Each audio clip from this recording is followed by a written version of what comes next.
All right, so we're going to talk about one more factor in the general causes of World War One,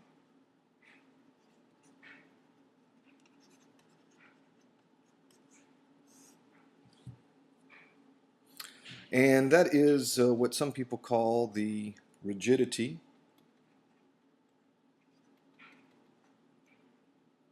of military strategy.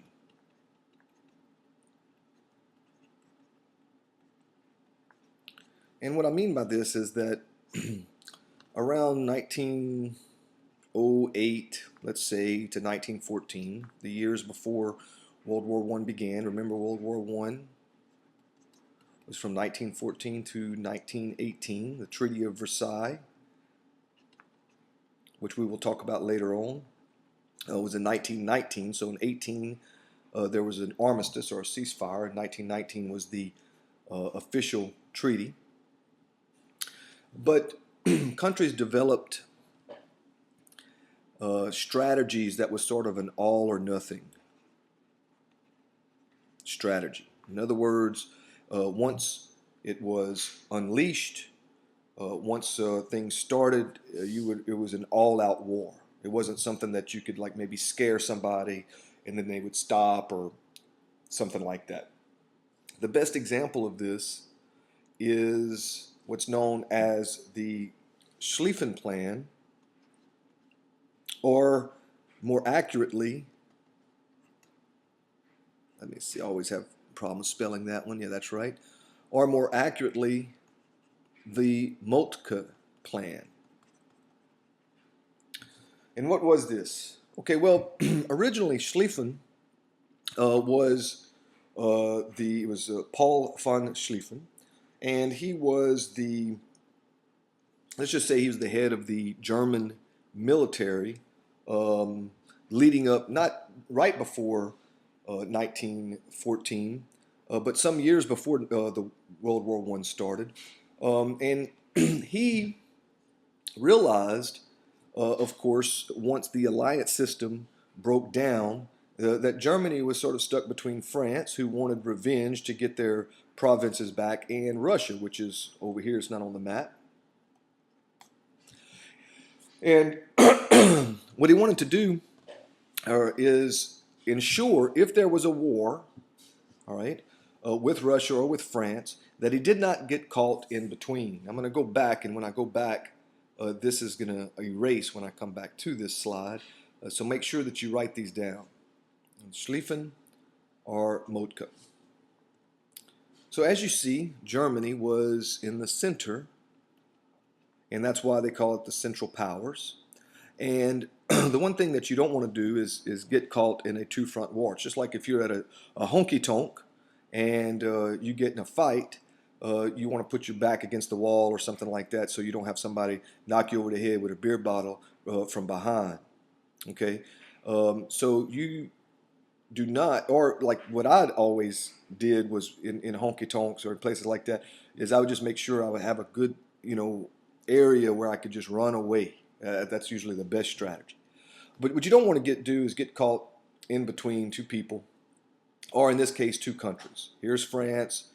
Paris is roughly about right here. Here's Russia.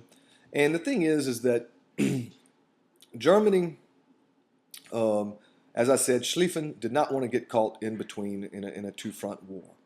So he had to figure out something to do. At this point, this is, again, when the alliance systems kind of broke down for Germany. I don't want to say they broke down. I mean, he still had alliances. But remember, Bismarck wanted to create a situation where he kept France isolated. But by 1914, because Bismarck had long been, had been fired and by that time had died, Germany was politically in a situation in which they were caught, in between France and Russia, who at this time had an alliance.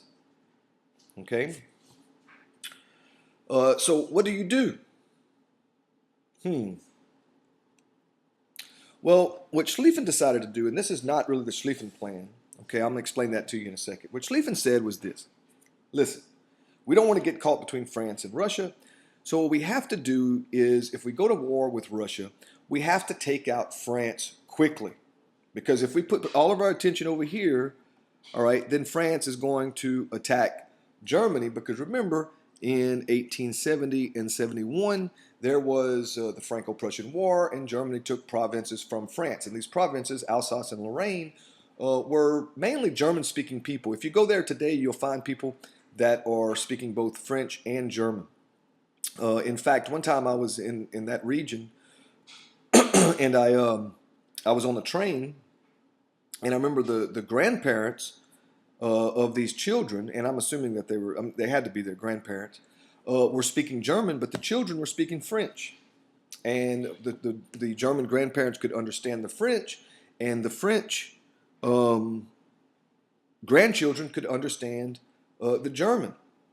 All right, but they were speaking, the grandparents were speaking German, the children were speaking French. My father was like that growing up with his parents, he actually grew up with his grandparents. And his grandmother couldn't speak English very well. She spoke French, but she understood English, whereas my dad understood French, but didn't really understand, but couldn't speak French.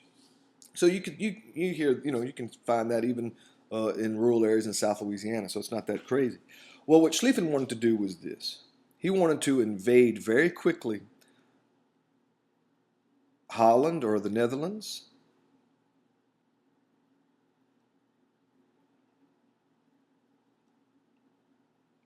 Belgium, and right here's a little country called Luxembourg.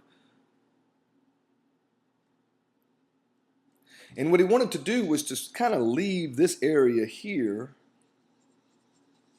open. Okay?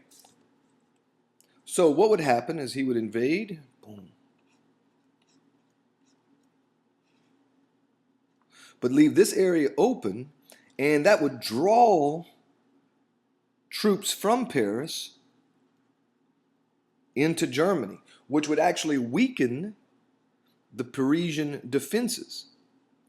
And once you take Paris, you basically take France. Today, it's still like that. I mean, Paris is the center of France. And let's say if you're in Bordeaux, all right, and you want to go to Nice, I'm not sure exactly where Nice is. Maybe it's a little bit more over here.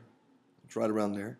It's actually faster to go to Paris and then go this way instead of taking a very slow train here. You can go real fast to Paris. So Paris even today is sort of the center of France, all right, in many ways.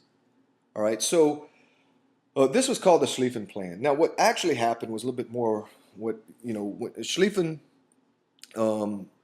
eventually resigned, and then he died. In fact, I think, there's I've read before that on his deathbed, he was saying, leave the German South weak, or the German left weak. He wanted to leave this weak so it would draw troops in from Paris. Now, Helmut von Moltke took over the German military in its planning.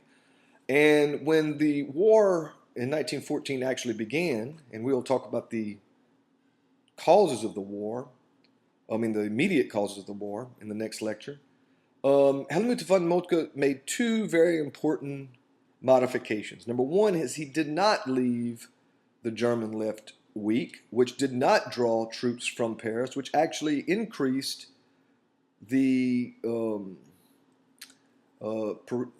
I don't want to say it increased, but it did not draw Parisian defenses away from Paris. So Paris remained pretty strong. The defenses remained pretty strong. And then he did not go through the Netherlands. And so they kind of crammed a lot of troops into Belgium and the Luxembourg. And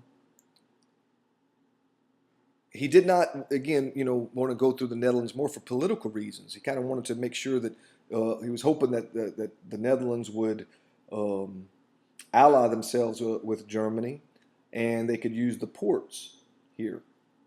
Okay, just because he invaded Holland doesn't mean that he wouldn't have still a whole lot of resistance, even if they took Paris. All right, so that was a political consideration.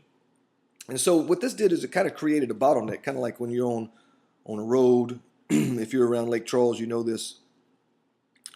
And they're doing construction on this side, and then everything slows down because it creates this kind of bottleneck. Well, it's the same thing here. Instead of going here, having all this room, all right, they just had this right here, okay? And it slowed things down. And the reason I'm saying that is because Germany was not able to take Paris, okay? Now, this all is going to make a little bit more sense when I talk about the actual causes, you know, the events leading up to the war, okay? So this is all just very general causes of World War One.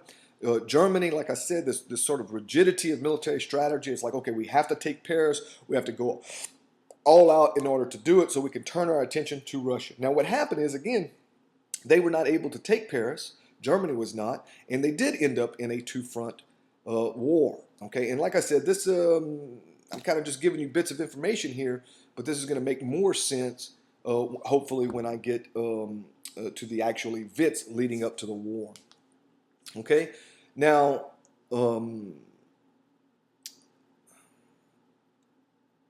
all other countries at that time had similar sort of plans. So you have to understand with nationalism, militarism, and these huge standing armies and these grandiose military strategies that are sort of all or nothing. All of that contributed to the cause of World War One, which, by the way, was an awful, terrible war.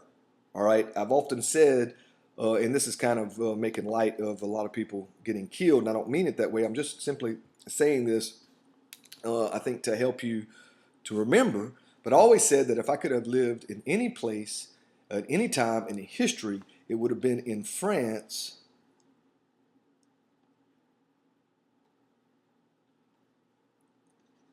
It would have been in France. It wouldn't have to be in Paris necessarily, but it would have been in France in 1918, 1919, 20, because there were so many men, all right, there were so many men that were that had been killed in the war that and if I'd have been a man that hadn't been killed, then I would have had a lot less competition in terms of women, all right, because there were so many women to men. I mean, that's how bad World War One was. Anyway, all right, we'll talk more later about all this.